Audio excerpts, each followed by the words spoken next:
بسم اللہ الرحمن الرحیم۔ السلام علیکم ورحمۃ اللہ وبرکاتہ۔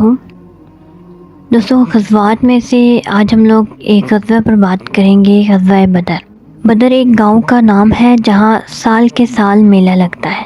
یہ مقام اسی نقطہ کے قریب ہے جہاں شام سے مدینہ جانے کا راستہ گھاٹیوں میں سے ہو کر گزرتا ہے اور تقریباً مدینہ منورہ سے 80 میل کے فاصلے پر ہے۔ دوستوں، قریش نے ہجرت کے ساتھ ہی مدینہ پر حملہ کی تیاریاں شروع کر دی تھی۔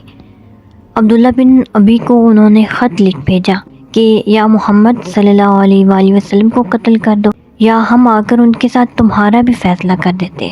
قریش کے چھوٹے چھوٹے گروہ مدینہ کی طرف گشت لگاتے رہتے تھے۔ کل فہری مدینہ کی طرح گاہوں تک آ کر غارت گری کر گیا تھا۔ حملہ کے لیے سب سے بڑی ضروری چیز مصارف جنگ کا بندوبست تھا۔ اس لیے اب کے موسم میں قریش کا جو کاروان تجارت شام کو روانہ ہوا وہ اس سر و سامان سے روانہ ہوا کہ مکہ کی تمام آبادی جس کے پاس جو رقم تھی وہ ساری کی ساری دے دی۔ اس میں نہ صرف مرد بلکہ عورتیں جو کاروبار تجارت میں بہت کم حصہ لیتی ہیں ان کا بھی ایک ایک فرد اس میں شریک تھا۔ قافلہ ابھی شام سے روانہ نہیں ہوا تھا کہ حضرمی کے قتل کا اتفاقیہ واقعہ پیش آ گیا جس نے قریش کی آتشی غضب کو اور بھڑکا دیا۔ اسی اثنا میں یہ غلط خبر مکہ معظمہ میں پھیل گئی کہ مسلمان قافلے کو لوٹنے کو آ رہے ہیں۔ قریش کے غیظ و غضب کا بادل بڑے زور و شور سے اٹھا اور تمام عرب پر چھا گیا۔ حضور صلی اللہ علیہ وآلہ وسلم کو ان حالات کی اطلاع ہوئی تو آپ نے صحابہ کو جمع کیا اور واقعے کا اظہار فرمایا۔ حضرت ابوبکر وغیرہ نے جانثارانہ تقریریں کی لیکن رسول صلی اللہ علیہ وآلہ وسلم انصار کی طرف دیکھتے تھے کیونکہ انصار نے بیعت کے وقت صرف یہ اقرار کیا تھا کہ وہ اس وقت تلوار اٹھائیں گے جب دشمن مدینہ پر چڑھ آئے۔ حضرت سعد بن عبادہ نے اٹھ کر کہا، کیا حضور کا اشارہ ہماری طرف ہے؟ خدا کی قسم آپ صلی اللہ علیہ وآلہ وسلم فرمائے تو ہم سمندر میں کود پڑے۔ یہ صحیح مسلم کی روایت ہے۔ بخاری میں ہے کہ حضرت مقداد نے کہا، ہم موسیٰ علیہ السلام کی قوم کی طرح یہ نہ کہیں گے کہ آپ اور آپ کا خدا جا کر لڑے، ہم لوگ آپ کے داہنے سے بائیں سے سامنے سے پیچھے سے لڑیں گے۔ ان کی اس تقریر سے رسول صلی اللہ علیہ وآلہ وسلم کا چہرہ دمک اٹھا۔ غرض 12 رمضان 2 ہجری کو آپ تقریباً 300 جانثاروں کے ساتھ شہر سے نکلے۔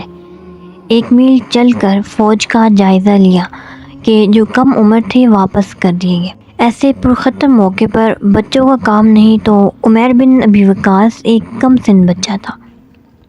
جب ان سے واپسی کو کہا گیا تو وہ رو پڑے۔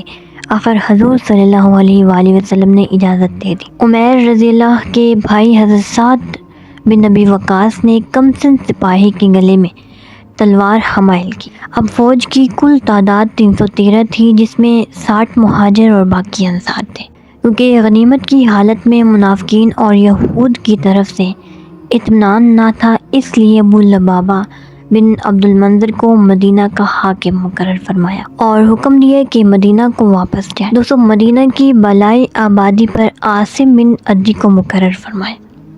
ان انتظامات کے بعد آپ علیہ الصلوۃ والسلام بدر کی طرف بڑھے جدھر سے اہل مکہ کی آمد کی خبر تھی اور انہوں نے اپنے 2 خبر رساں آگے روانہ کر دیے گئے تاکہ قریش کی نقل و حرکت کی وہ خبر لائے اور مختلف علاقوں سے گزرتے ہوئے 17 رمضان المبارک کو بدر کے قریب پہنچے۔ خبر رساؤں نے خبر دی کہ قریش وادی کے دوسرے سرے تک آ گئے ہیں۔ حضور علیہ الصلوۃ والسلام یہیں رک گئے اور فوجیں اتر پڑیں۔ مکہ معظمہ سے قریش بڑے سر و سامان سے نکلے تھے۔ 1000 آدمی کی جمعیت تھی، 100 سواروں کا رسالہ تھا۔ روسائے قریش سب شریک تھے۔ ابو لہب مجبوری کی وجہ سے نہ آ سکا تو اس نے اپنی طرف سے قائم مقام بھیج دیا تھا۔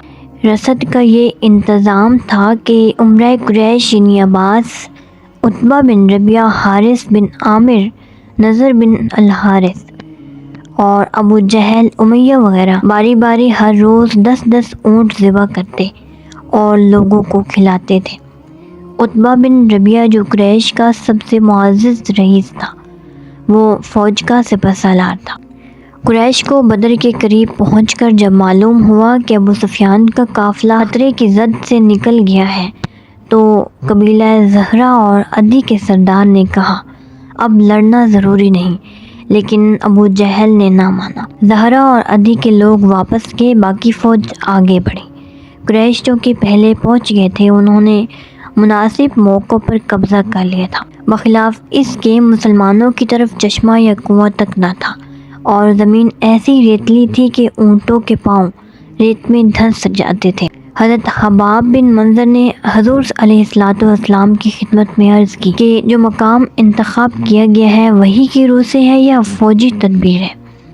ارشاد ہوا کہ وحی نہیں ہے۔